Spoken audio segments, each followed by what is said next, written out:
चमेली अपनी 12 साल की बेटी मुनिया और सास शकुंतला के साथ रहा करती थी।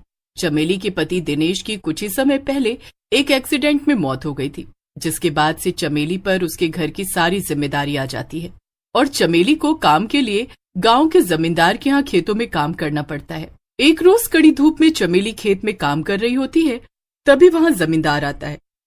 जल्दी जल्दी सभी हाथ चलाओ। और चमेली, क्या बात है, तेरे हाथ नहीं चल रहे?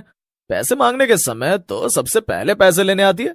नहीं जमींदार साहब, बस काम कर ही रही हूँ। वो क्या है ना, तेज धूप के कारण थोड़ा चक्कर आ रहा है। मुझे कोई नखरे नहीं सुनने किसी के। अगर किसी को चक्कर आ रहा हो या तबीयत खराब हो तो घर रहे, यहाँ आने की जरूरत नहीं है। मुझे अपने काम में कोई भी ढिलाई नहीं चाहिए। जी जमींदार साहब, काम में कोई दिक्कत नहीं होगी। चमेली बहुत मेहनती थी और मेहनत करके वो अपने परिवार का पेट भी पाल रही थी।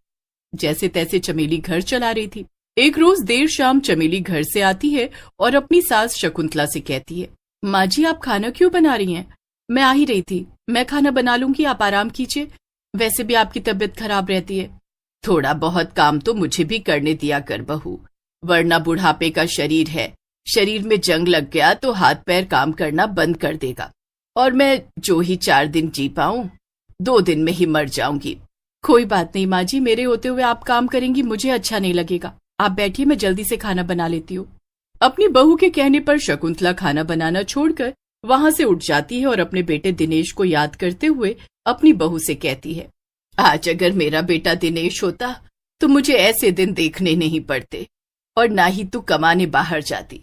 भगवान ने भी ना जाने क्यों मुझसे मेरे बेटे को छीन लिया। क्या गलती हुई मुझसे? माँ जी, भगवान के आगे किसी की नहीं चली है। ऐसे ही समय बीत रहा था। चमेली जमींदार के खेतों में काम करके अपने परिवार का भरण पोषण कर रही थी। लेकिन एक रोज जब चमेली पूरे दिन काम करने के बाद देर शाम जमींदार से पैसे मांगने जाती है तो जमींदार चमेली से कहता है, अरे तुझे पैसों की क्या जरूरत? तूने तो पहले मेरे खेतों से सब्जियां चुराई हैं। मेरे आदमियों ने आकर मुझे बताया कि तूने मेरे खेतों से सब्जियां चुराई हैं। बिल्कुल भी नहीं जमींदार साहब, ऐसा कुछ नहीं हुआ है। मैंने आपके खेतों से सब्जियां नहीं चुराई। मैं तुझसे ज्यादा अपने आदमियों पर विश्वास करता हूँ। आज की पगार तो गई और कल से काम पर आने की जरूरत भी नहीं है। मैं अपने यहाँ चोरों को काम पर नहीं रख सकता। मालिक, ऐसा मत कीजिए। अगर आपने मुझे काम से निकाल दिया तो मैं कहाँ जाऊंगी? मेरी सास, उन्हें मैं भूखा नहीं देख सकती। मुझ पर रहम कीजिए। जमींदार चमेली की एक नहीं सुनता और उसे वहां से भगा देता है। अब चमेली घर आती है और अपनी सास को सारी बातें बताती है। ना जाने भगवान भी हमसे कैसी परीक्षा ले रहा है। हे प्रभु, हमें कोई रास्ता दिखाओ। चमेली जैसे तैसे उधार राशन लाकर रात का खाना बना देती है और अगली सुबह होते ही काम ढूंढने निकल पड़ती है। वो कई जगह काम मांगती है लेकिन कोई भी उसे काम नहीं देता। अब थक हार कर चमेली एक टूटी हुई दुकान के बाहर बैठ जाती है। दुकान बहुत पुरानी और टूटी हुई थी और उसके बाहर एक झुलसा हुआ बोर्ड लगा था जिस पर लिखा था, जब तक रहेगा समोसे में आलू तब तक रहेगी समोसे वाली शालू। अब मैं क्या करूं, कहाँ जाऊं? मुझे कुछ भी समझ नहीं आ रहा। अगर मैं उदास होकर वापस घर गई और माँ जी से कहा कि मुझे काम नहीं मिला तो वो भी कितनी परेशान होंगी। चमेली खुद से बातें कर ही रही होती है कि तभी चमेली को पीछे से आवाज आती है और यह आवाज उस टूटी हुई दुकान के अंदर से आ रही थी। चमेली, अंदर आओ। डरो मत चमेली, अंदर आओ, मैं करूंगी तुम्हारी मदद। ये कौन बोल रहा है? ये दुकान तो पूरी तरह से वीरानी है। अंदर आ जाओ, अंदर आकर तुम्हें सब समझ आ जाएगा। चमेली अंदर से आ रही आवाज सुनकर जैसे ही दुकान के अंदर जाती है वो हैरान रह जाती है। उसके सामने एक चुड़ैल खड़ी थी जो उसे ही घूर रही थी और उसे देखते ही वो चुड़ैल चमेली से कहती है, आओ आओ चमेली, तुम्हारा मेरी दुकान में स्वागत है। डरो नहीं, मैं तुम्हें कोई नुकसान नहीं पहुंचाऊंगी और मुझे तो ये भी पता है कि तुम मुसीबत में हो, तुम्हें काम की तलाश है। मैं दूंगी तुम्हें काम, लेकिन उसके बदले तुम्हें मेरी मदद करनी होगी। कहो, मंजूर है? तो क्या तुम इसके बदले मेरी मदद करोगी? वैसे तुम्हारी क्या मदद कर सकती हूँ मैं? तुम तो खुद एक चुड़ैल हो। मुझे तुम्हारी मदद की जरूरत है और तुम्हें काम की। मुझे अपनी मौत का बदला लेना है और तुम्हें अपना घर चलाना है। बस तुम हाँ करो और तुम्हारी सारी परेशानी मैं दूर कर दूंगी। मुझे काम की बहुत जरूरत है। अगर मुझे काम नहीं मिला तो मेरा परिवार भूखा मर जाएगा। मैं तुम्हारी मदद करने के लिए तैयार हूँ। चमेली की बात सुनकर चुड़ैल चुटकी बजाती है और वो खंडहर दुकान एक सुंदर सी दुकान में बदल जाती। सामने एक बोर्ड और बोर्ड पर लिखा होता है, एक बार वड़ा पाव खाओ और बार बार आओ। अरे वाह, ये दुकान तो कितनी सुंदर हो गई। कुछ देर पहले तक तो ये खंडहर था। तुम्हारा बहुत बहुत शुक्रिया, लेकिन क्या मैं यहाँ वड़ा पाव बेचा करूंगी?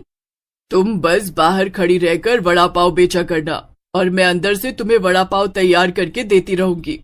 अब चुड़ैल चमेली को वड़ा पाव तैयार करके देती और चमेली उसे बेचती। और गांव के लोगों को जब पता चलता है कि चमेली ने वड़ा पाव की दुकान लगाई है, तो गांव के लोग चमेली के हाथों का वड़ा पाव खाने पहुंचते हैं और हर कोई वड़ा पाव खाकर चमेली की खूब तारीफ करता। चुड़ैल जो कि दुकान के अंदर बैठी वड़ा पाव बना रही थी, वो मन ही मन उस औरत की बात सुनकर खुश हो रही थी और वो चुड़ैल भी खुश होते हुए खुद से कहती है, एक समय था जब मेरी समोसे की दुकान पर लोगों की भीड़ लगी रहती थी, लेकिन जलन के मारे लोगों ने मेरी दुकान में आग लगा दी। मैं किसी को नहीं छोड़ूंगी, किसी को नहीं छोड़ूंगी। चमेली को वड़ा पाव की दुकान लगाए हुए 15-20 दिन बीत जाते हैं और वो वड़ा पाव की दुकान से अच्छा खासा कमाने भी लगती है और अपना घर भी चला रही होती है। लेकिन एक रोज चुड़ैल देर रात चमेली के घर जा पहुंचती है और चमेली को उठाते हुए कहती है, चमेली, तुम मेरी आवाज सुन रही हो ना? चमेली, उठ, मुझे तुमसे अभी बात करनी है। मुझे लगता है अब मेरे पास यहाँ रहने का बहुत कम समय है।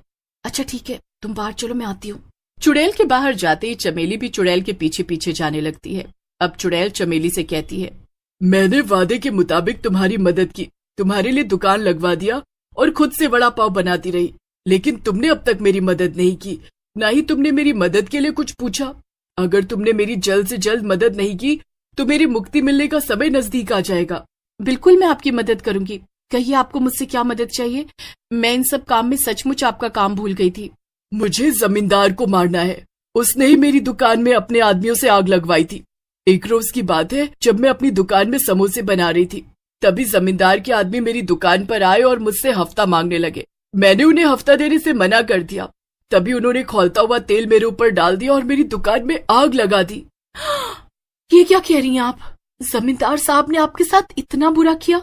हाँ, और उस दिन के बाद से मेरी आत्मा भटक रही है। लेकिन मुझे जमींदार तक पहुंचने के लिए तुम्हारी मदद चाहिए होगी।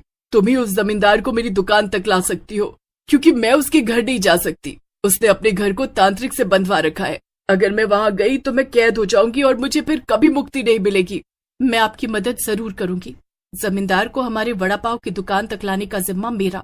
वो चुड़ैल उसी वक्त चमेली की बात सुनकर गायब हो जाती है और शकुंतला ये सारी बातें सुन लेती है और उसकी हैरानी का ठिकाना नहीं रहता। अब जैसे ही चमेली अंदर आती है तो वो देखती है कि शकुंतला दरवाजे पर ही खड़ी है। माँ जी, आप कहीं आपने सब कुछ सुन और देख तो नहीं लिया? यानी कि तेरा वड़ा पाव चलने के पीछे एक चुड़ैल का हाथ है और वो तेरी मदद कर रही है? हाँ माँ जी, मेरी मदद एक चुड़ैल कर रही है और उसी की मदद से मैं आज यहाँ तक पहुंची हूँ और अपना घर चला रही हूँ और इतना फेमस वड़ा पाव की दुकान लगाए बैठी हूँ जिसे गांव का बच्चा बच्चा जानता है। बहू, तू गलत कर रही है। इन पर भरोसा नहीं किया जा सकता। ये कुछ भी कर सकते हैं। माँ, इंसानों पर भरोसा करके हमें अब तक क्या मिला है? हर किसी ने हमें धोखा ही तो दिया है। हमारे रिश्ते, नातेदार, अपने पराये, सब ने हमारा इस्तेमाल किया। अगर हम उनके काम आते हैं तो अच्छा, और हम अपना घर कैसे चला रहे हैं? बात तो तेरी बिल्कुल सही है, लेकिन मैं तेरी भलाई के लिए कह रही हूँ। तू अपना ध्यान रखना।